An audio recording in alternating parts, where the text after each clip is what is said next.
This video might be a little shaky because I'm live, so I'm actually using a phone that has data. And I wasn't really intending to go live, so I really don't have any equipment with me. I really just have the phone in my hand. But I figured, why not go live here in Gettysburg, Pennsylvania? I'm here in the Evergreen Cemetery. It's about 8:30 in the morning. It's about 20 degrees out.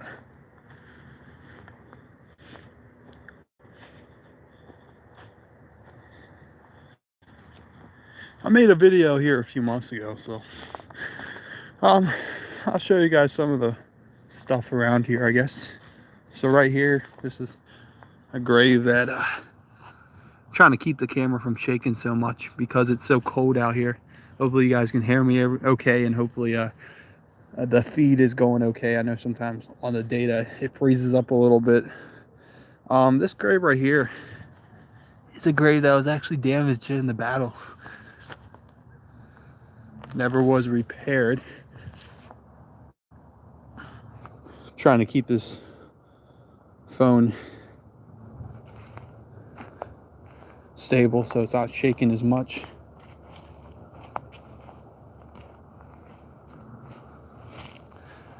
This is my first time going live here on YouTube. I'm not really sure how this video will be archived, if it will at all, because I know I don't have 1,000 subscribers yet, and you used to not be able to go live at all until you had 1,000 subscribers.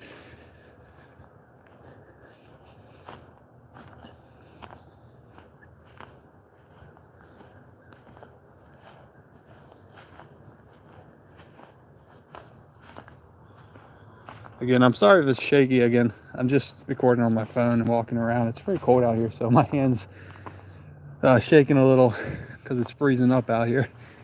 But just gonna try to walk you guys around the Evergreen Cemetery here in Gettysburg, Pennsylvania. Right across that gate right there is the National Soldier Cemetery. That was the cemetery that was dedicated when Abraham Lincoln gave the Gettysburg Address. And it was believed that at the time the stage was right around this area right here. So this is the view that Abraham Lincoln would have been looking out at.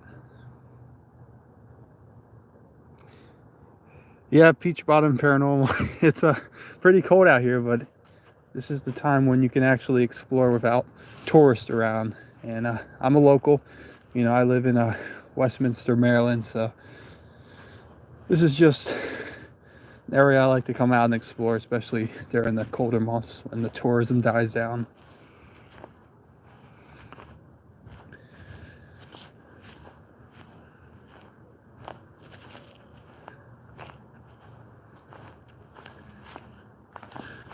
Now, this cemetery was here, obviously, during the Battle of Gettysburg, and this is a cemetery that has so many different people here. It has locals from before the battle. It has locals buried here that lived through the battle, and it has locals here that lived after the battle. People that were important in preserving the history of Gettysburg, that lived into the 20th century. And it's still an active cemetery. There's still plots available here. So people that live in the Gettysburg area still are buried here to this day. Again, I'm trying to look through the phone to make sure I'm not shaking it too much, because I know that's annoying, trying to watch a video and the phone is going up and down. Right here are two graves that are kind of important to me. And I'll give you the story about these graves right here. So this is the grave. Now, if you've been subscribed to my channel and watched some previous videos, you may have seen these graves before.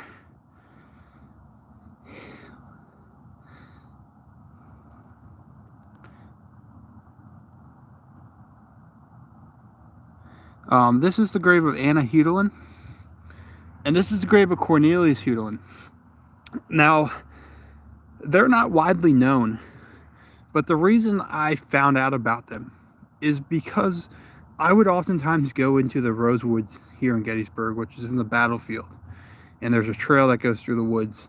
And I would try to do spirit box sessions and EVP sessions, and all the time, many times, for about 2 months straight, I would come up here maybe every other weekend or so, and I would get a voice that came through the spirit box that would say Anna, and it would be a female voice.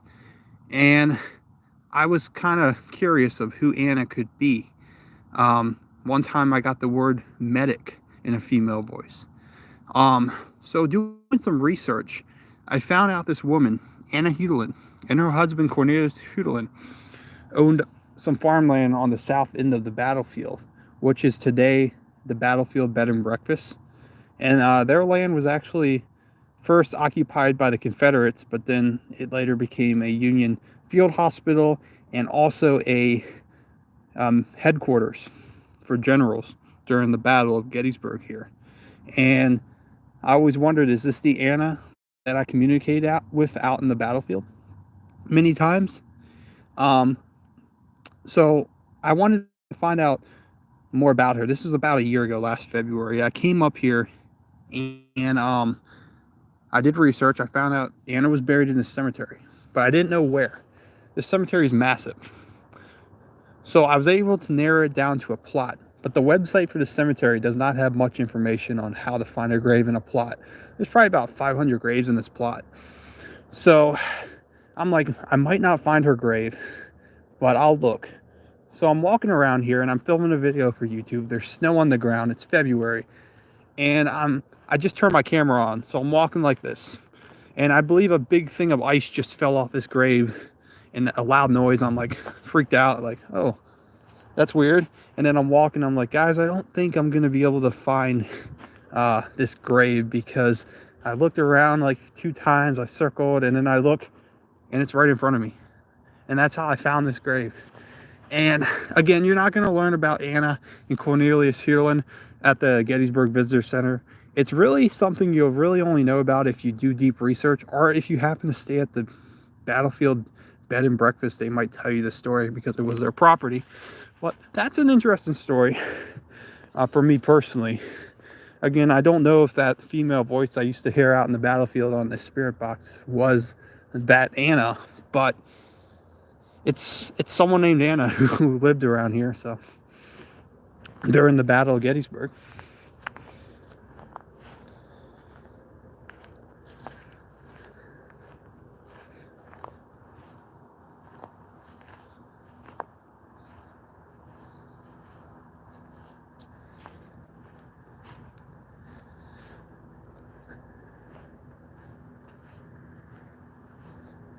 Another reason I'm here today is because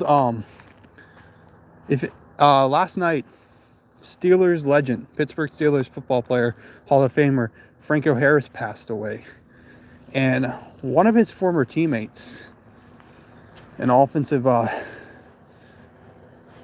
tackle who played for the Steelers in the late 70s, is buried here at the cemetery. Now, he's down towards the bottom, so I'll make my way down there eventually. But I'm just figured, since his former teammate passed away last night, it would be interesting just to visit his grave.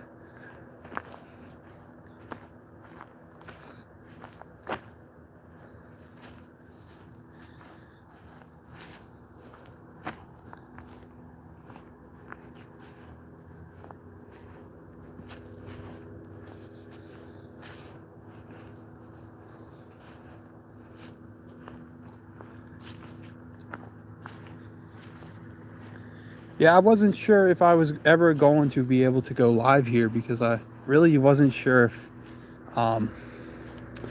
it would work. Because back in the day, when I first started YouTube, you could go live with 0 subscribers, and a lot of times the feed was bad. Like, you did not get good service.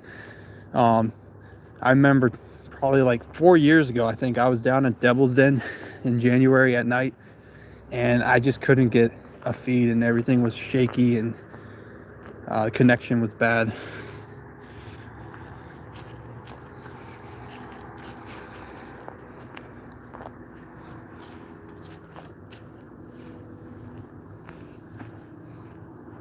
So if you look straight ahead, let me see if I can zoom in at all. It might not focus, but out there, that's the main stretch of the battlefield.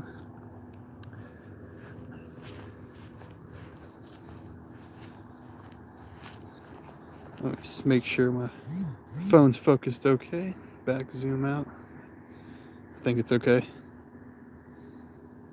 Yeah, it's a cold morning out here, about 20 degrees. And I gotta keep switching. I'm going downhill, so if the phone's shaking, that's why. It's a lot of movement. I'm just making my way over to the grave of Steve Corson, who was a player for the Pittsburgh Steelers, who died. Let me see. There we go. I think it was zoomed in or something. I think it's okay.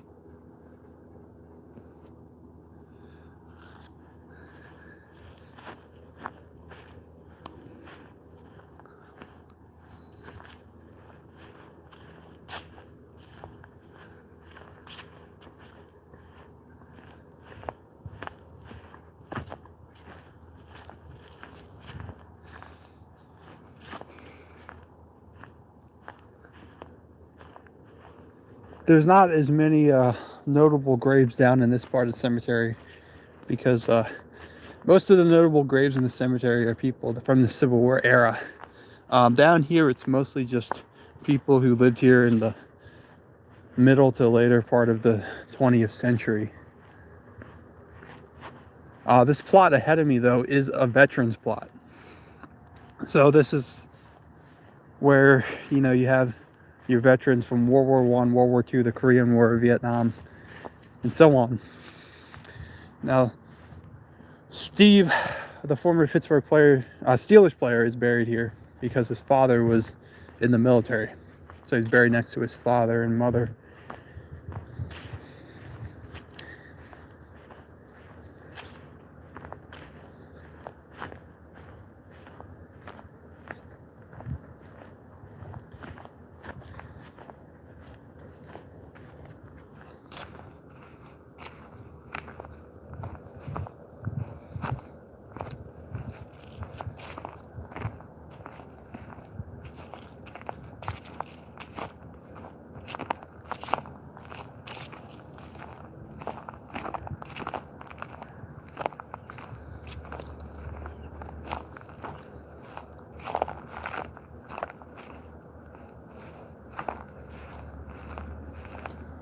And here's the grave.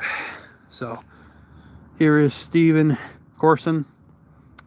He was a teammate of Franco Harris on the Pittsburgh Steelers.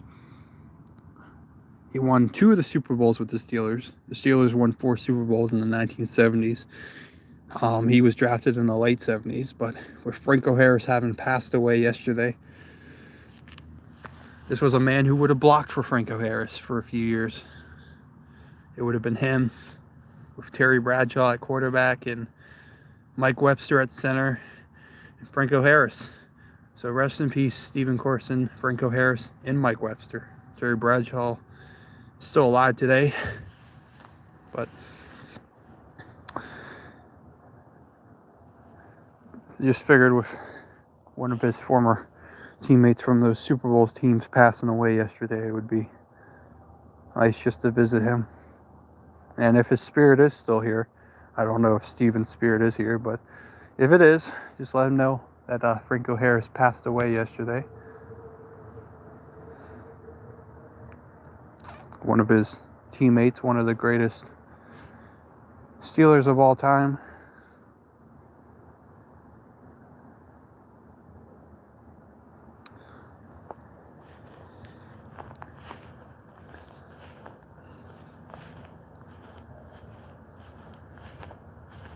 With that, sorry about that. I'm changing to my other hand. My left hand's freezing up. We'll make my way back up to the top and point out some of the other graves. Obviously, Jenny Wade is buried here in the cemetery. Jenny Wade lived in the house right down the road from here. She was the only civilian killed during the Battle of Gettysburg. Also, the town's founder is buried here, Mr. Getty. They're all at the top.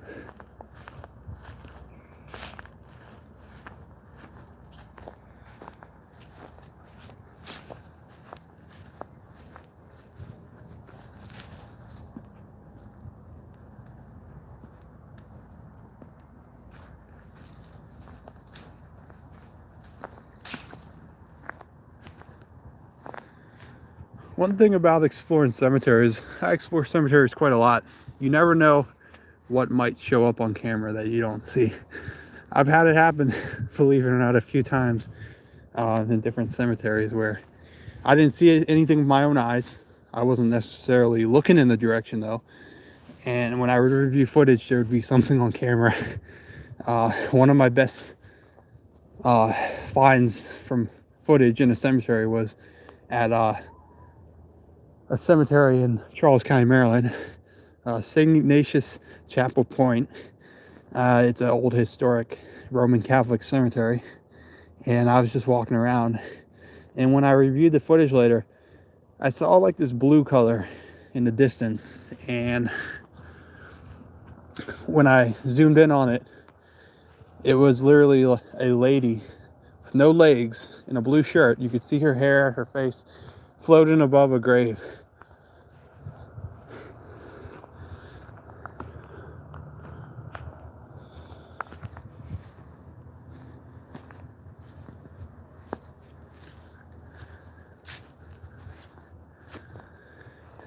In terms of this cemetery, I've heard a lot of people tell me stories at night about driving down the road and seeing lights run into the cemetery and seeing things in the cemetery at night.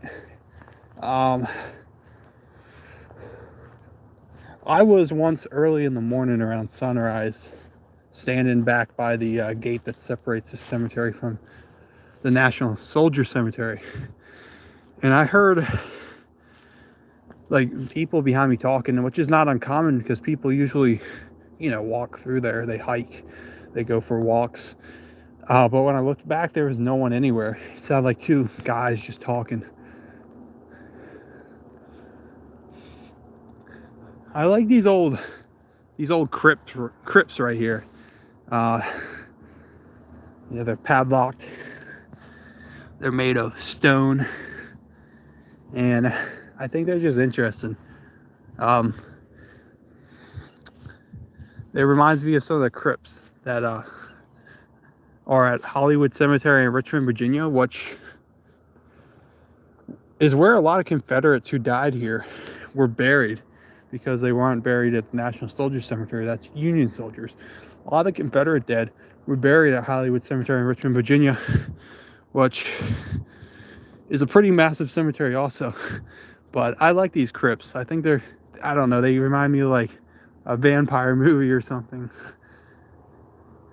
They look older though than they are. Like, this is 1950. I mean, it looks like it's probably, to me it looks like it's from the 20s, but I guess some things don't age too well.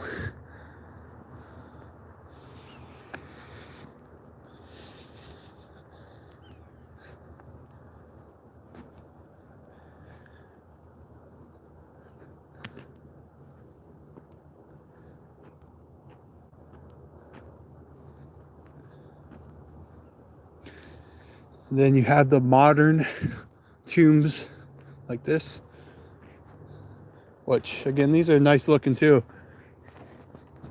This one is definitely in a nice spot. Has a nice little garden around it. Obviously it's winter, first day of winter, so everything's dead around it, but I'm sure in the spring and the summer months it looks pretty nice right here.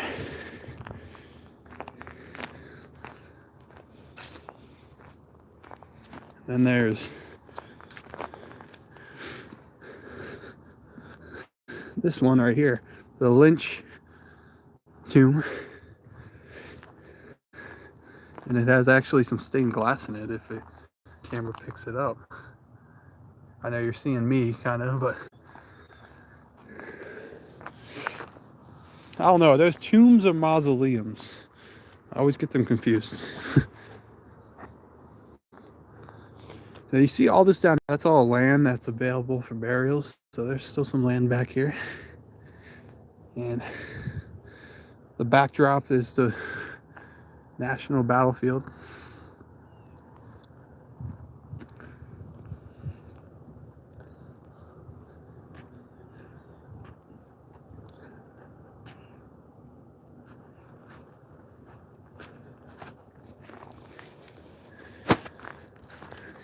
Now this fencing up ahead. This fencing is there's pieces of it that are gone, and I think that they are restoring it. Maybe it had some damage. I'm not too certain, but I know for a fact that someone once told me that this fence is originally from Washington, D.C. It was owned by the federal government, so the fence was put in for the National Soldier Cemetery. And this fence originally sat in front of Lafayette Plaza, right in front of the White House. I guess in the late 1800s, up until the mid 1900s. I forget when exactly it was removed, but this fence was said to originally been in front of the White House.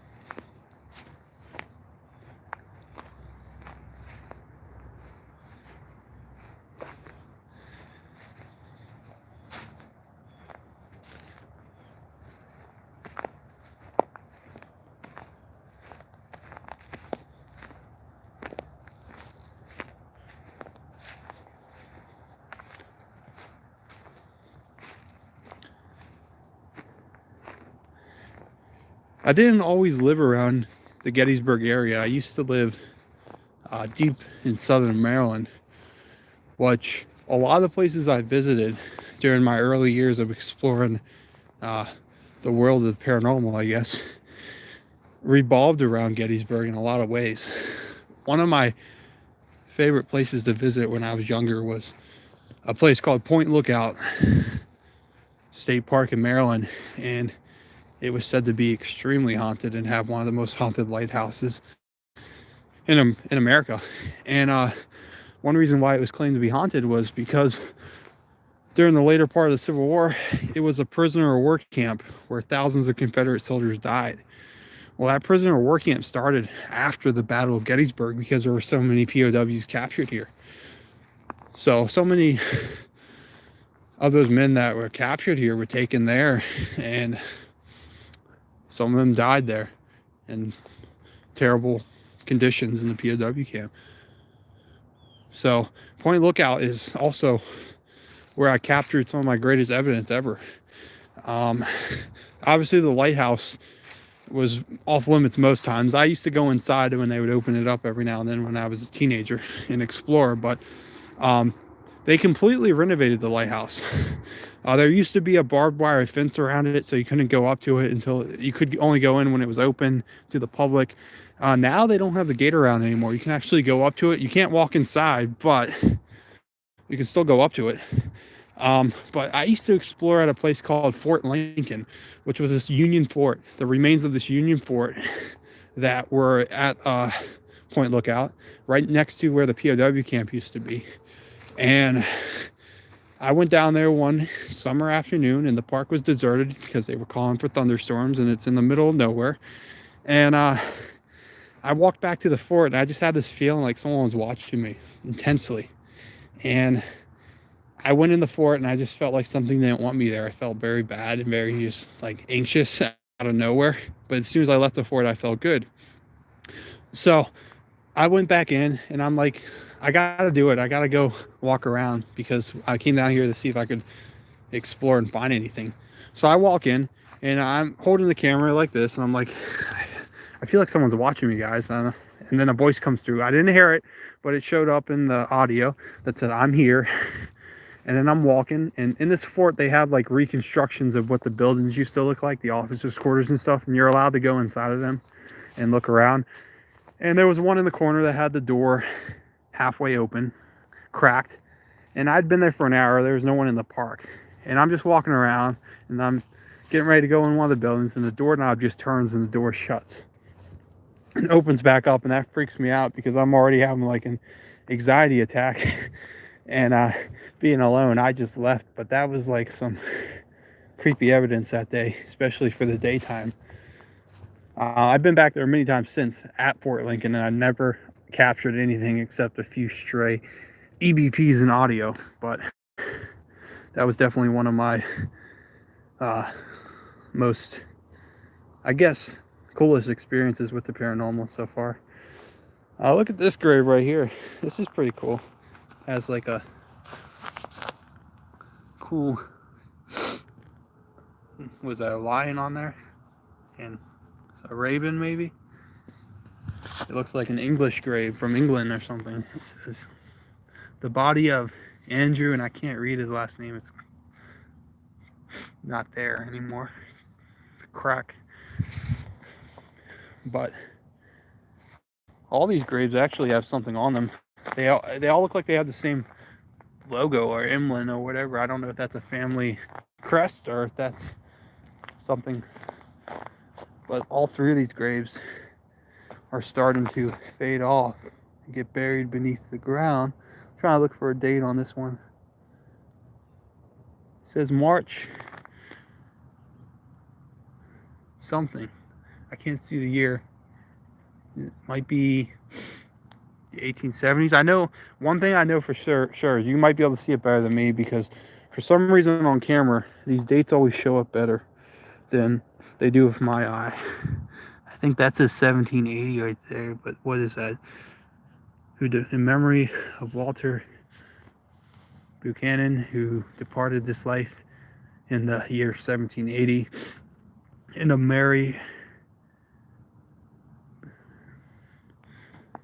doesn't exactly say the exact year though. I think it's right there, but it's cut off. So, but that's an interesting grave right there. That's another thing about this cemetery, is you can see the design of architecture and graves over the centuries and how they changed and how they stood up to time. How some graves are falling apart and others are standing strong. And that reminds me, there's a grave actually over here in this corner that is of notable mentioning. So I'll make my way over there because that grave has an interesting story too.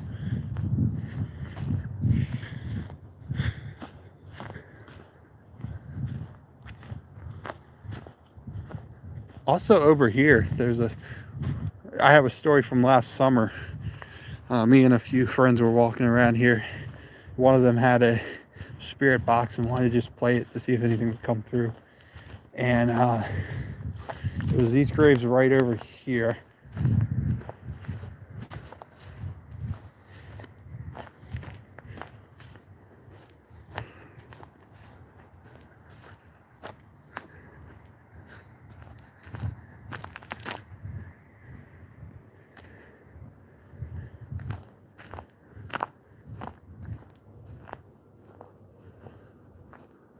Like right over here, we got like a last name of Wart come through a spirit box. We were just playing it. I think we pulled up right here. And it said Wart. And there's a grave right there, Wart.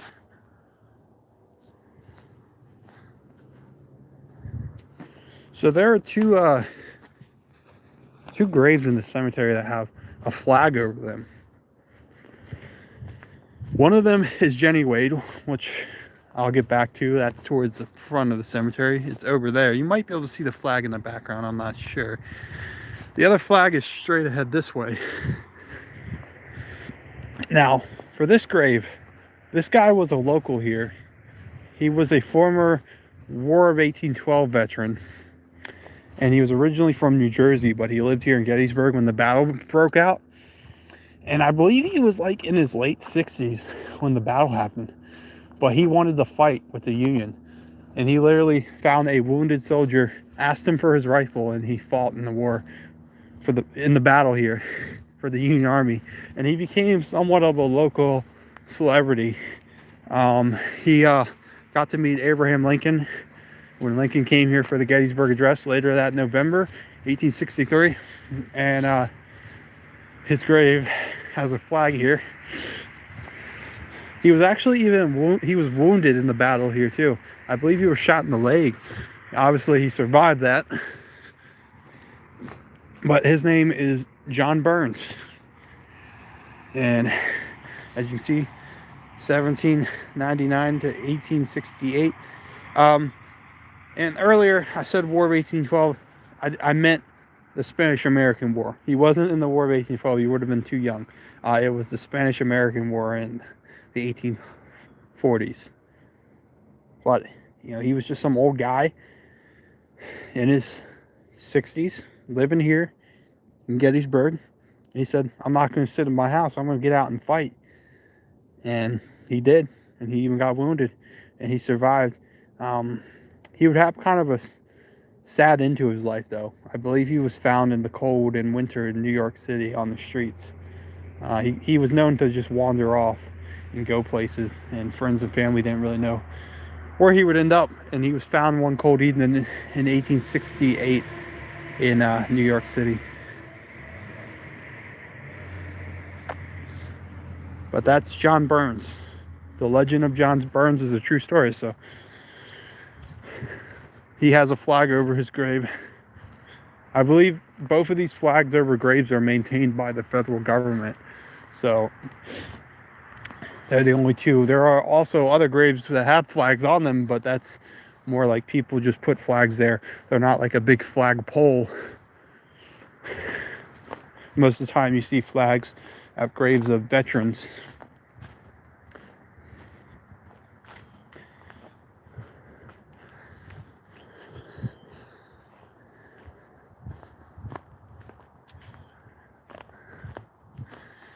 Yeah, John Burns probably would have been a very interesting character to meet back in the time. This grave right here is interesting because of what it's made of. It looks like stone, but it's like metal. And I discovered one of these graves that were made out of this material for the first time a few months ago at another cemetery. And I just thought it was interesting because it looks like really prestigious stone, but it's just like painted metal.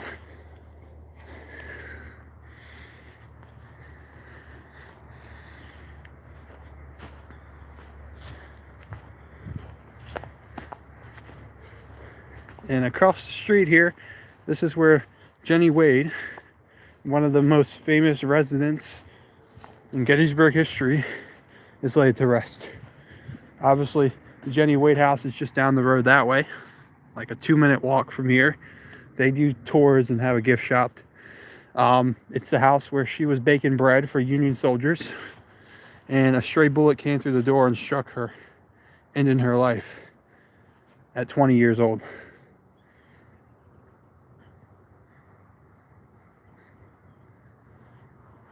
And originally she was buried in the basement of the house, I believe. Later moved here with this beautiful grave. And right next to her is the grave. I believe this was her fiance. If not her fiance, they were in a relationship for sure. And he had actually died before her. But she didn't know he had died because word hadn't gotten back to her yet. He died in a battle. And so he died without knowing that she was going to die, and she didn't know he was dead when she died. So okay, lost you guys for a second. Had a connection issue, I saw. Hopefully it's coming through okay now. Was just at the grave of Jenny Wade right there.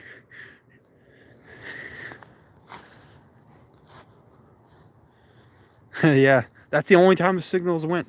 Really. But in case you didn't hear me, Jenny Wade's grave, and right next to her was her, I don't remember if it's her fiance or her, they were definitely in a relationship if they weren't engaged to be married. But he was a soldier. That little grave right there, I don't know if you heard this already or if the signal went out before you could hear it. But yeah, you know, they were he died out in the battlefield. She may have not known that he died because word didn't get back to her before she died. So as she was dying, she thought he was still alive, but he was really dead, and now together forever in the afterlife.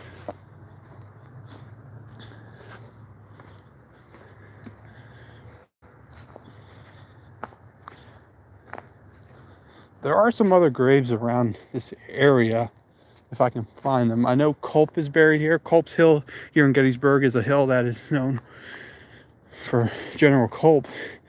And his father is buried here because Culp was from this area. He was a Confederate, though. He joined the Confederacy. And it's said that during the legend was during when Culp died at Culp's Hill, his father's grave was destroyed by artillery here. But that's not true. It was damaged during the battle, but it wasn't right when he died on Culp's Hill. I know it's around here somewhere. I'll find it.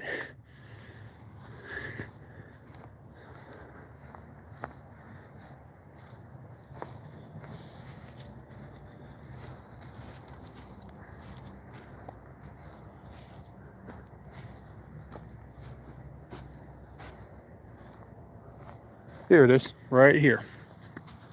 So this is, it says right here, this stone was broken during gunfire during the Battle of Gettysburg. Well, this was General Culp's dad's grave. So General Culp, a Confederate general, he died here, and then his dad's grave was damaged during the battle.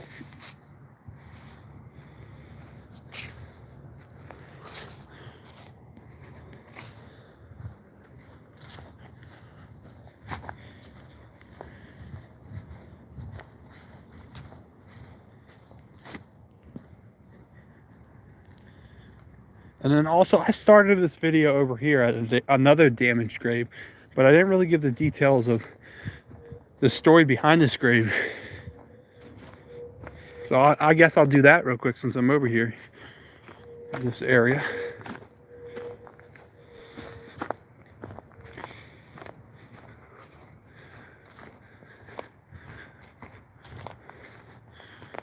So obviously, I said this grave was damaged during the battle.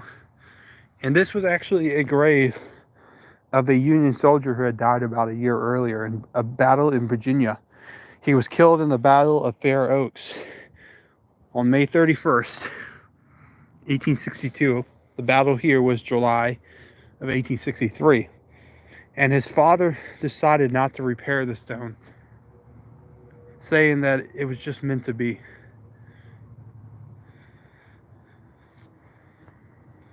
So it's interesting because, like, even when you're out of the war, you're still in it in some ways, right? That was the case for that soldier.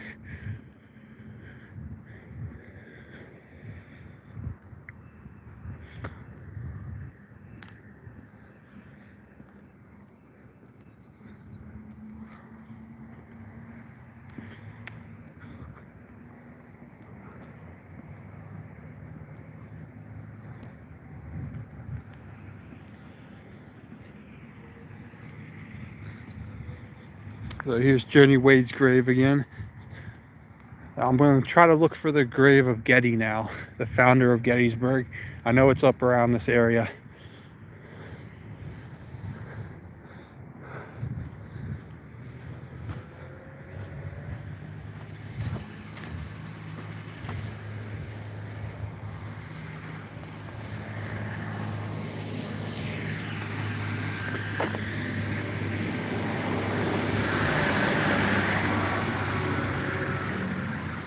For me, one thing about my channel here is I love to explore the world of the paranormal just because I grew up in a house that had unusual things happen that could not be explained. But I also am a lover of history. And I think what I try to do with my channel is combine both history, but also the world of the paranormal, see if anything happens. Because I've had unusual things happen while filming history videos and doing things. So sometimes I'll make videos here that are strictly paranormal, like me going out at night and trying to capture stuff, and sometimes it's just me documenting history and documenting historic places. I know for some people that's a turnoff. Like if they're only in the history, they might not like the channel. If they're only into the paranormal, they might not like the channel. But I think most people that are into the paranormal like history too, because in a way you're talking to someone from the past, whether they died a year ago or 100 years ago. It's the past coming back to life in a way. Like one thing about me is when I would capture voices in the battlefield, especially on the spirit boxes, I have some pretty interesting videos from the past few years. When Gettysburg, when the battlefield used to be open a little later at night and you could be out in the dark, I used to go in the Rosewoods and use the spirit box to try to communicate. And I would get so many, like, I'm not even just saying like whispers, like maybe it was that voice. Like you got clear voices saying things, answering your questions, and it was just crazy.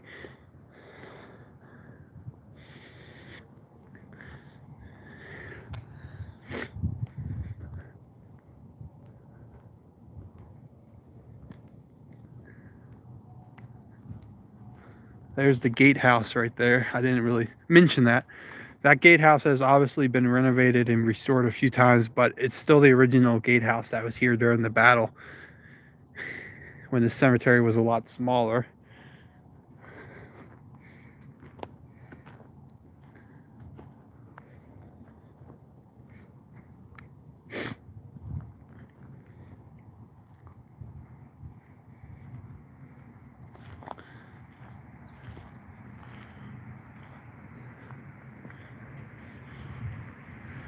All right, here's the grave of Mr. Getty, or Gettys, for Gettysburg, Mr. James Getty. He passed away in 1815, so essentially, what, 40-something years before the battle here. So this grave would have been standing here during the Battle of Gettysburg.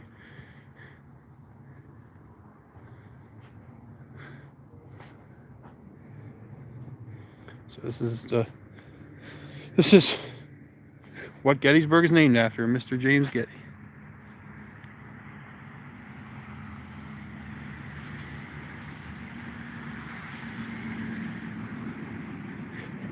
Yeah, another thing for me when exploring the paranormal is a lot of times I don't have a lot of connections to private homes and stuff. So it's like you have to go where you can go, you know? And for me, a lot of times it's cemeteries because I've had so much luck in the past. But the only thing with cemeteries is mostly all cemeteries are closed after dark.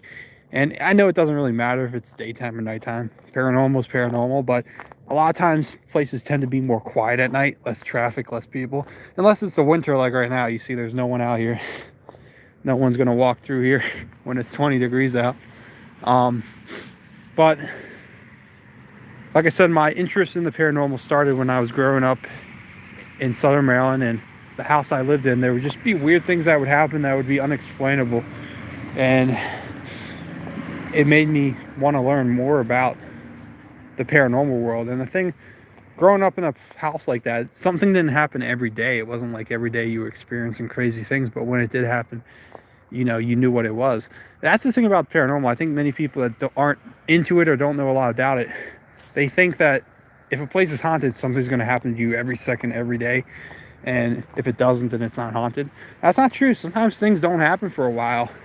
Just like I said in Point Lookout earlier, you know, what happened to me at Fort Lincoln down there never happened again. And I've been down there probably 5 or 6 times since then. Never experienced anything like that again. So Gettysburg, I mean, I definitely have been exploring here since I lived in this area a lot. And there's been a lot of weird things that happened. One thing, for example, I don't have it on camera, but last fall, around Halloween time, probably early October, this is 2021, me and another YouTuber named Dan Bell, he wanted to hang out, so we met up. We went down to the Rosewoods here, and we were just kind of seeing if anything would happen. It was getting dark, and it eventually did get dark. And I said something. I was standing on the bridge. There's a little wood bridge there in a stream. And I said, if you want us to leave, do something, make a noise so we'll leave. And we heard a rock hit the water. Like, not something that just fell off a tree and hit the water like an acorn, like actual rock, just like someone threw it in the water. And Dan turned around, put his camera on it. He had the night vision on. And he said, can you do that again? Right on cue, another rock hit the water. And he said that he saw it on camera and it clearly was thrown from somewhere. And there was no one out there. And that was one of the weirdest things ever. But that's been my spot when I used to come up here a lot at night, when you could be out here at night. Like, I think the hours used to be, like, in the winter, you could be out here till 8, or maybe it was 7 or 8, but in the winter it's dark out here by then. And then in the summer it used to be, like, I think 10 p.m. Now it's like they changed the signs now to say sunrise to sunset. Obviously, with the battlefield being national park, that's federal property. You know, you don't want to be trespassing on federal property, but we used to get some pretty good stuff out here at night, especially in the Rosewoods, because, you know, everyone's always at Devil's Den, you know, and they're taking pictures and walking around at night when it would be open, but no one would be in the Rosewoods, and that would be the craziest thing out there. But all this land, you know, was battlefield. Not all of it belongs to the National Park Service, obviously. Some of it's private property now, but, you know, all this out here, all battlefield.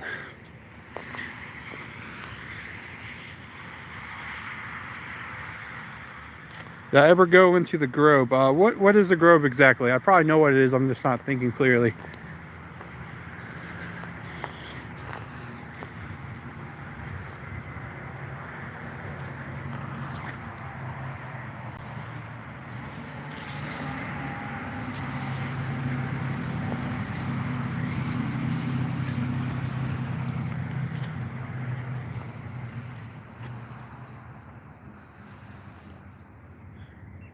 Okay, up beside the school. Okay, yeah, I know that area. Yeah, I never really did too much in that area.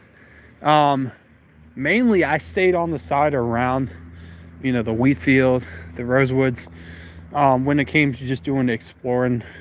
Yeah,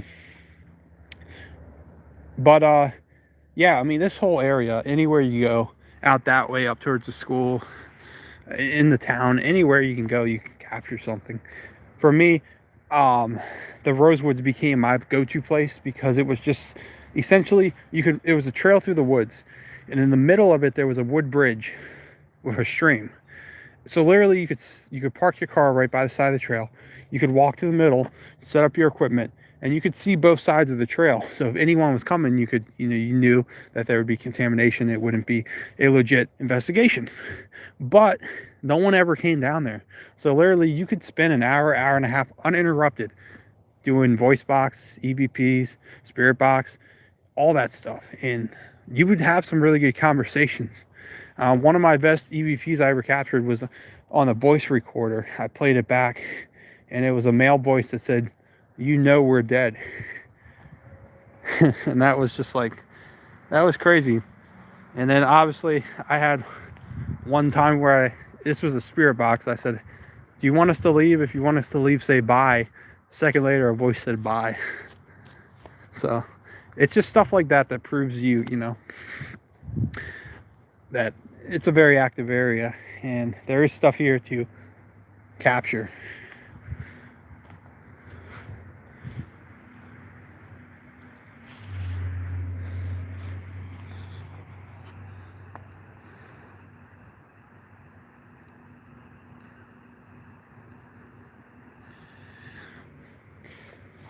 Yeah, the Rosewoods definitely is where I would go if you just want to do some quality investigating, because you're literally alone and you're in the woods.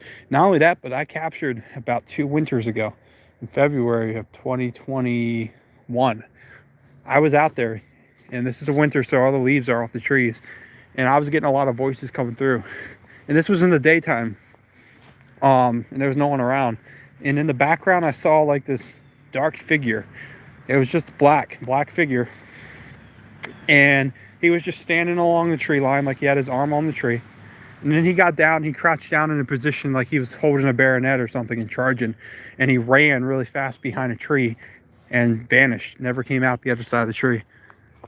And of course, back then I was filming on a phone, so the footage is not high definition, but I saw it, and the video is up here on YouTube, on my channel here. You know, trust me, I'm not someone who's going to say a deer is a ghost. I know, I know what I'm looking at, and if I ever do investigation and nothing happens, nothing happens. That's why I try to make it history too, so at least if nothing happens, at least there's a story behind what I'm doing. Like, you get people that say it's a deer, and you're like, no, it's not a deer. Like, if you really look at it, you see it's a person.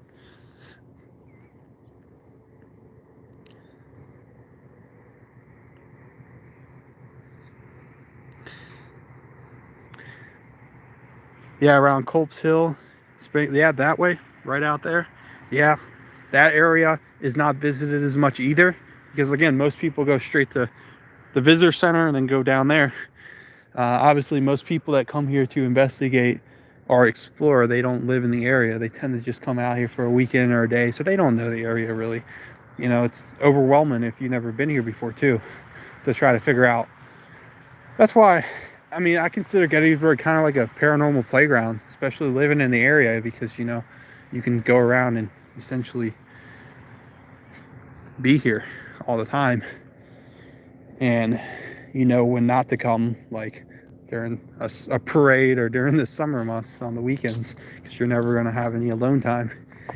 But a day like today, a weekday, when it's winter and it's 20 degrees, no one's out here. Only people in town are the people that work in town, live here essentially. But even then, this cemetery isn't too often visited either. Most people don't know of it or don't really realize what it is. If they come through here, they go to the National Soldier Cemetery across the street, but they don't realize that this cemetery is here too. So a lot of times, even in the summer months, there's not really a lot of people in here. You might get a few people, locals, walking around for exercise, but you don't tend to get really much of anyone in this cemetery either, except locals.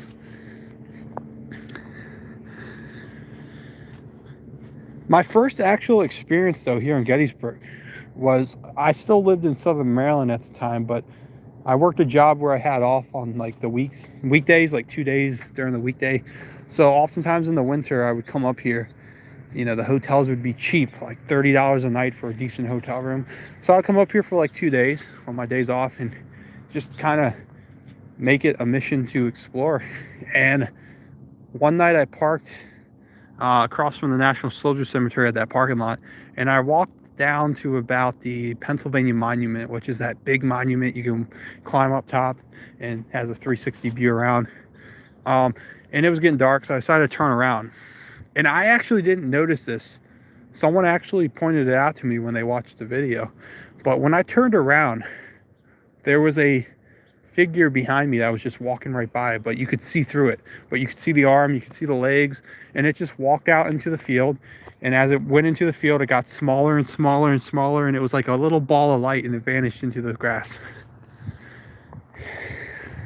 And that was the first thing I ever captured out here.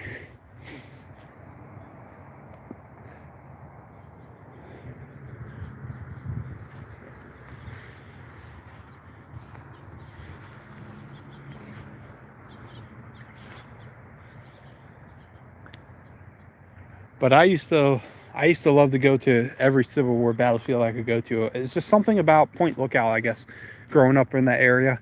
There's no battlefields in Southern Maryland. There's, around Virginia and stuff there is, but not in Southern Maryland. But Point Lookout was there. And, I would hear people tell me ghost stories about Point Lookout as a kid. I saw this soldier running across the road, or I saw this soldier one night in the lighthouse type of thing, and it would always intrigue me to say, wow. And I think because of the Civil War background there, I've always been fascinated with the Civil War battlefields and exploring them. I've done mostly every big Civil War battlefield in the Mid-Atlantic region, I think. Some of them are harder to explore for the paranormal, like Antietam, for instance. You can't really do Antietam. You can kind of. You would have to go on a day like today, and you have to walk back in the trails in the woods. Antietam is really popular. Like, it's very popular. Like, people go there all the time. It's always crowded.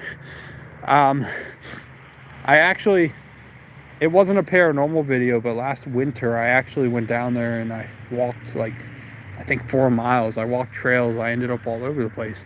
I filmed a nice video, only to find out that when I got home the footage was messed up and there was no audio, so I couldn't use it. I've been trying to get a video at Antietam for years, and I've just never done it, either because it's been too crowded or the audio. I don't know. It's like Antietam doesn't want me to make a video about it, but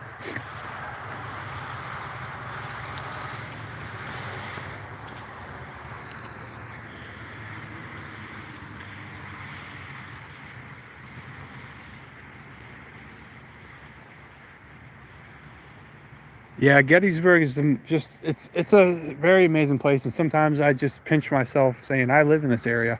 Like, I know Westminster isn't like 5 minutes away, but it's still the region, you know. Like, it's only like a 30-minute drive up the road. It's nothing. You know, where I used to live in Southern Maryland, we didn't have any stores. We would have to drive like 20 minutes to get to, you know, a Walmart or Target. So this is like, I consider Gettysburg, you know, to be my backyard in a way, you know. So yeah, it's very interesting being able to just come up here whenever you're bored, especially during the winter months when there's no one up here. It's nice just to come up here and essentially have the whole place to yourself. The mountains, I love the mountains. Obviously, being from Southern Maryland, we don't have the mountains in the background like up here. And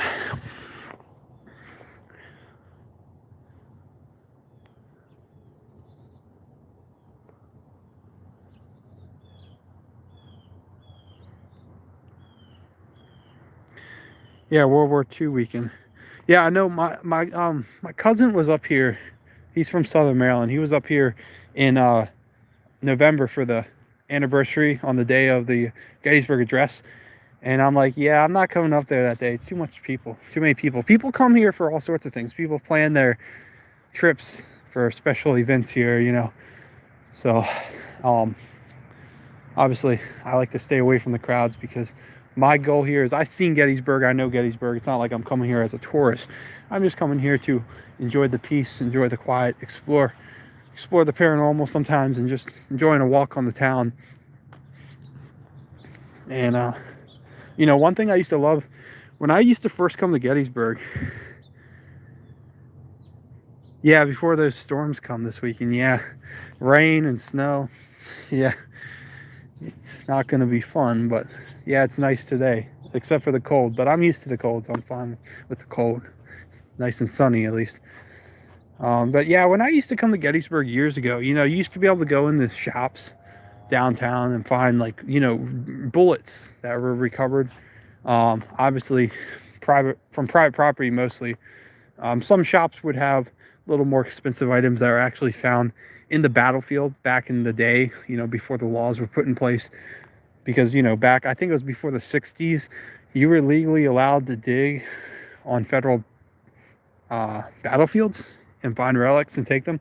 So, I mean, there were some shops back in the day here that used to have bullets that were part of big collections that were from locals that lived here in the, you know, in the 1920s, 1930s that found it. I think that having a relic from the Civil War is kind of interesting. It's controversial because some people say there are people buried out here. You know, you shouldn't be taking bullets and pieces of metal. But then at the same time, it's kind of like, if you want those pieces of history, it's kind of like something interesting to have. Obviously, the things that were sold, like I said, recently in the shops were, you know, bullets from either private property that people own, because not all the battlefield and campsites that the Union and Confederates used is owned by the federal government. A lot of it is private property now. And, you know, obviously, if you go to someone who owns private property, they say, hey, give me $50 and you can dig whatever you find, you can take. That's what it is, you know. And a lot of times these shop owners downtown, small shop owners, would have people or know people or own property that they would find relics on. They would just sell them in the shops. But Nowadays, you go in the shops down here, there's nothing anymore. It's like all gone. Not much is being dug up anymore around here because most of the private property that had relics accessible, it's just not producing any more relics anymore. So that's a thing of the past, I think, for Gettysburg is the relics and stuff. I mean, obviously, you can go in some of the antique malls. They're always going to have some military stuff, not just Civil War stuff, not just Gettysburg stuff, but military stuff in general.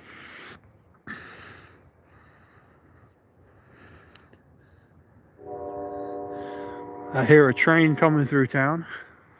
The train's coming through. I think that's the B&O Railroad. I think that train actually heads down towards Baltimore, I believe. It goes through my town of Westminster.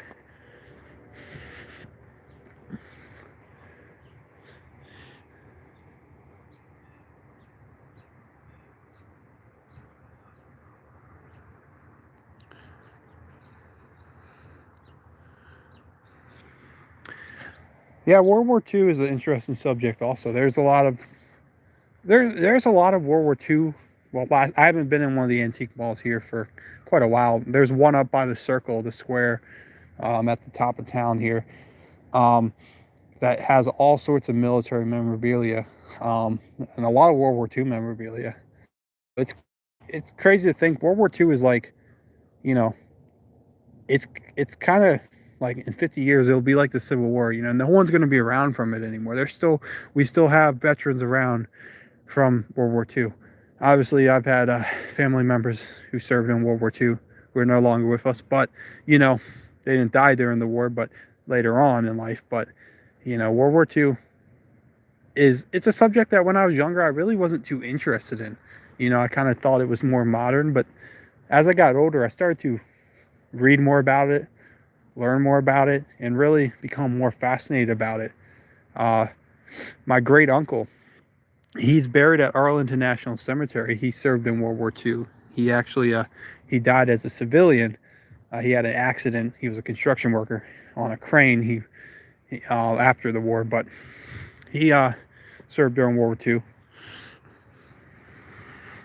And I actually do have one ancestor who served here in Gettysburg.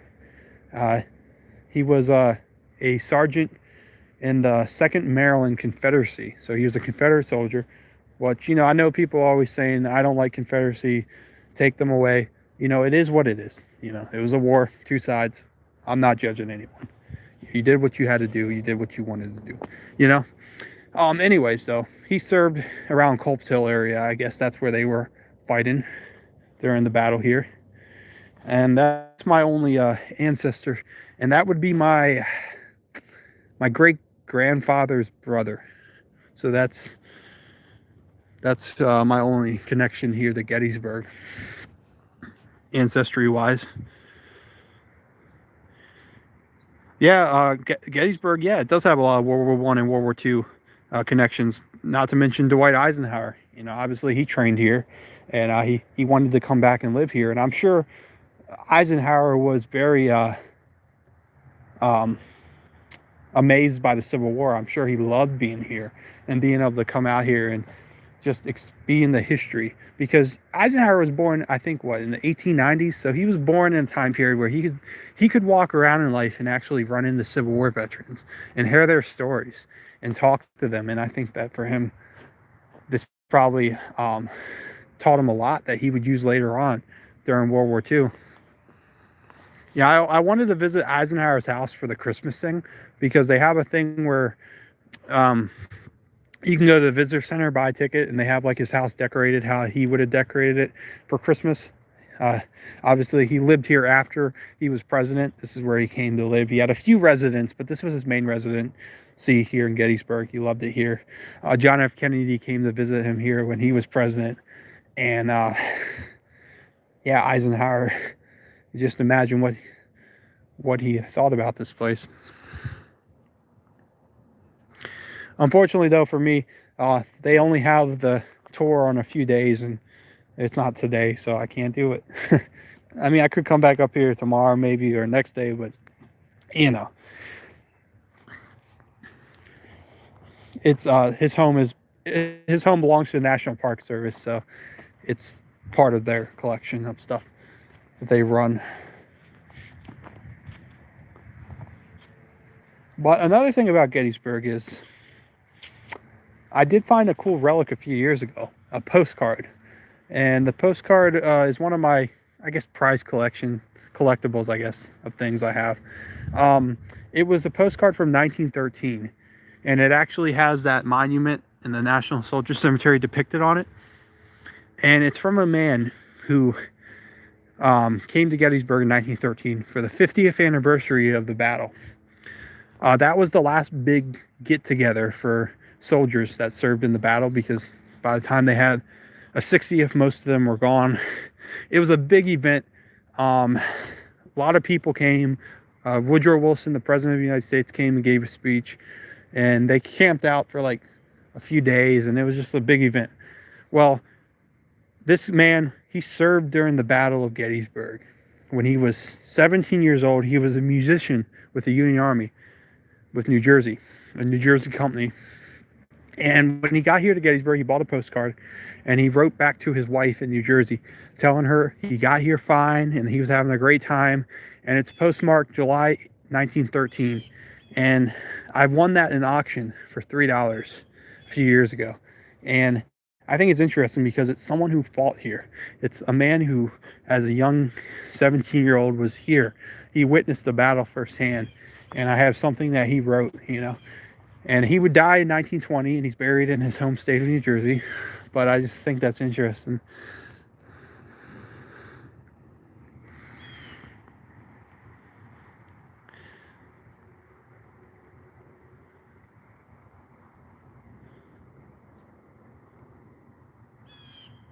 $21.04 dog face.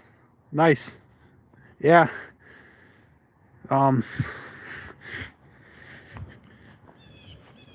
Yeah, this town, it's just amazing, the history all around. It's not, I mean, I know most people come here for the Civil War, but there's so much more. There's pre-Civil War, there's post-Civil War. It's a real town. People live their lives here, and a lot of people stay here. And it's there's a lot of small towns like this along this area. I mean, just down the road there's Littlestown, Pennsylvania, which is similar, and obviously Westminster, Taneytown. Where I'm from, we don't have these towns like this, these old main streets, so I really like the areas up here, how they have the main streets. I love my main street in Westminster where I live.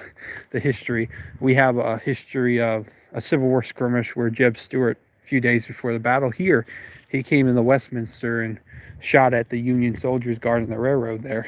And there's actually a Confederate soldier buried there in Westminster, and also there's a few Union soldiers buried in our cemetery that were injured that came from the Battle of Gettysburg. They made it to our town and died there.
The main reason I came up here today is I'm going to head over to Hanover, Pennsylvania, which is, snack food capital of the world, but Hanover has a lot of history too. It's where, Utz potato chips, Snyder's of Hanover, all those factories are. But there's an antique mall in Hanover I really like, but I need to pick up some display cases from that they sell there. So they don't open till 10, so I figured why not come up to Gettysburg for a little bit and just walk around and then head out to Hanover.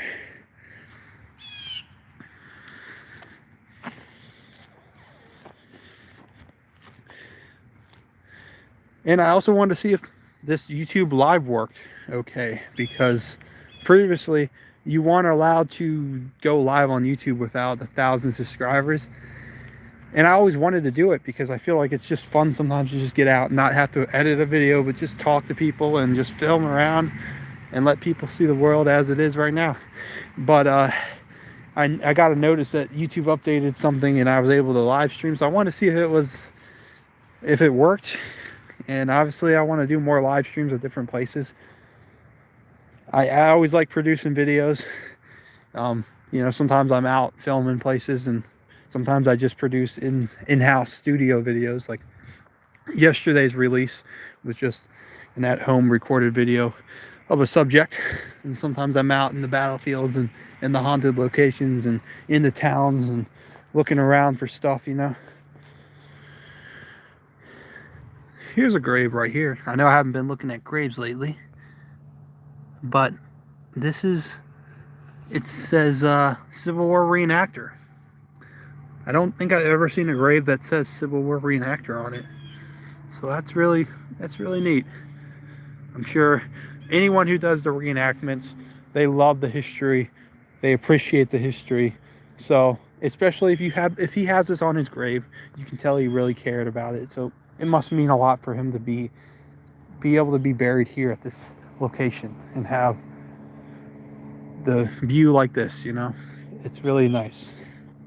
So let's pick up his flowers that have fallen over if we can, so we can read his name. Cliff L. Spear. It looks like his flowers is frozen in the ground, so it's not going to stay up, but yeah. And I see something else over here. I know we're kind of getting back to looking at random graves now. I kind of showed you all the notable graves here of people that are well known. Here's a grave right here, but someone actually has placed a picture here. That's really cool. I love the pictures because most of the time you see them on newer graves, but I love the pictures because it lets you know it lets you see who this person was. It's not just a name, it's a picture with the name.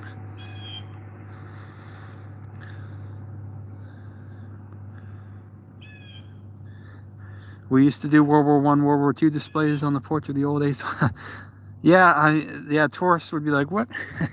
Because they think it's all Civil War here, but there definitely is a lot of World War I and World War II history here too. I mean, there's that building down there. That's the Gettysburg Military Museum. I think it's called the Military Museum. They have a lot of World War I, World War II stuff in there. It's that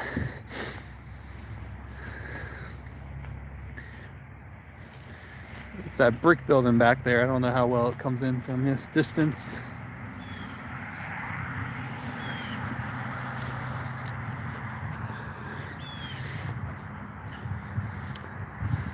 One thing I wonder is if YouTube will let me archive this video, like keep it up on my channel. Because I know it did say before I started the live stream that there were some restrictions. I don't know what those are until I get 1,000 subscribers. Which, look, I really don't care about subscriber count. I just love making videos. Anyone who can watch them, anyone who appreciates anything of it, thank you. Obviously, though, YouTube's very much subscriber based. They want you to have more to let you do more, which is kind of annoying, but it is what it is.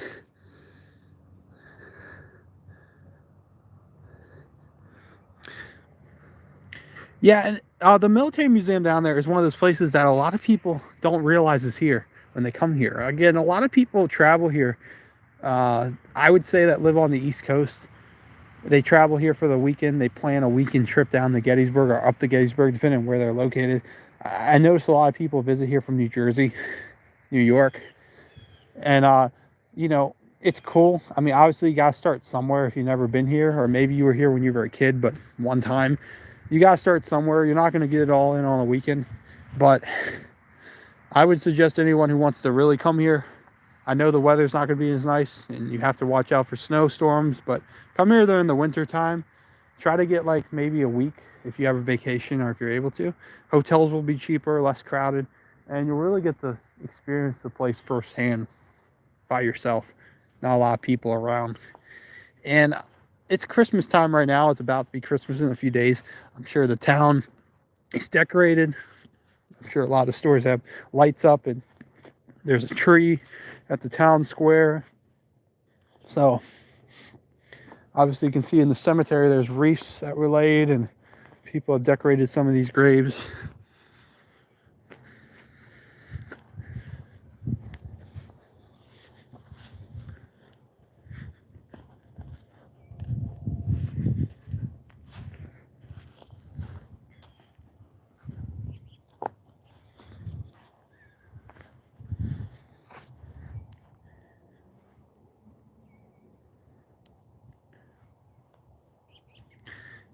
Yeah, the military museum is like a smaller operation. It's not like, it's not owned by the Park Service or anything. It's a, like you said, a father and son business, and you know, you do have to keep an eye on their hours because they're not always going to be open. Maybe so. You know, if you're coming to Gettysburg for that, you just gotta plan ahead, do your research. There are a lot of smaller museums and stores and stuff around the town that are not owned by any government agency, that, you know, people just, they have a lot to offer. So if you're ever here, just make sure you look on maps, research everything that you want to do. There's a lot to do here, not just Civil War related. And there's not just, it's not just Gettysburg. If you're coming here from a different state, a different region, there's a lot of other places you could go. If you, now it might take you a long time to get through Gettysburg and explore, but if you have a lot of time, there's other places like Hanover and Town, Westminster. I mean, if you want to go towards DC, you could do that. That's like 2 hours away if you've never been to Washington. There's a lot of history there, obviously. It's really just about, this area is rich in history. So you really, if you're a historian or you just love to experience American history, this region is rich with it. And there's a lot to see, a lot to do.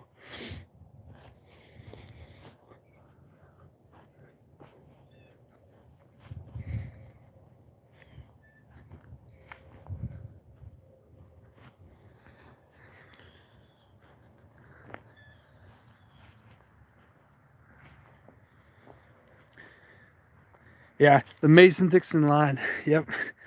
Yeah, my wife is actually from Westminster up here, right across the line in Maryland. I live there now, but I'm from Southern Maryland. She's like, I'm from the South. I'm like, no, I don't consider the South to start, at least in terms of its culture. I mean, there's farming up here and stuff, but the culture of the South, the accent, the Southern hospitality, that doesn't start, in my opinion, until you get south of Washington, D.C. Like in my region of Southern Maryland, into Virginia, into North and South Carolina, Georgia, that's where the South, like, to me, really starts. I know technically the Mason-Dixon line is, you know, the divider, but Southern culture, like,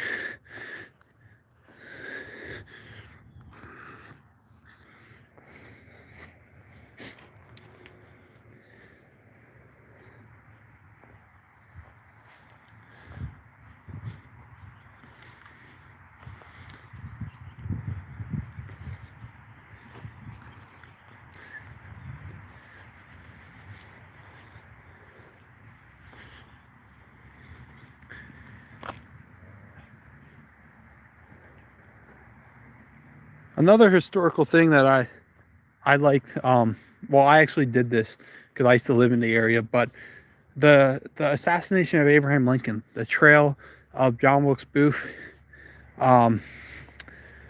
obviously this right here, this area is about where the stage was set up when Lincoln gave the Gettysburg Address in 1863.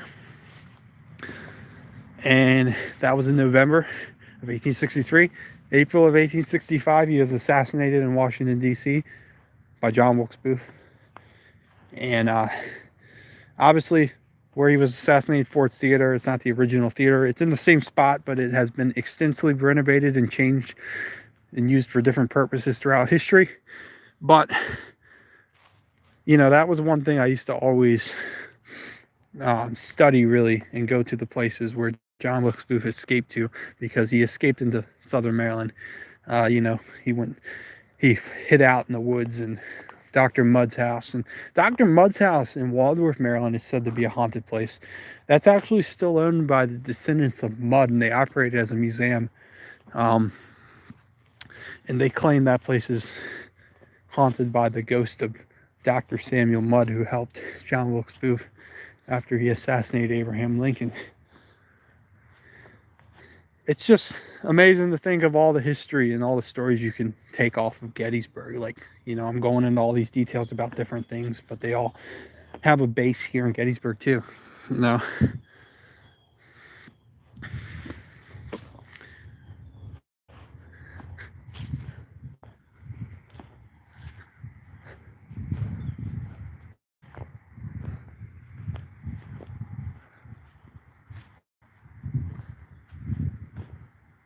I would go into the Rosewoods and go live, but I feel like the signal is just not going to be there. But maybe, let me see what time it is. It's 9:46. 9:46. Let me see. You know what? I can try it. I can try to go into the Rosewoods. I'll have to take it off live for a few minutes while I drive down there, and I'll have to see if it comes in down there.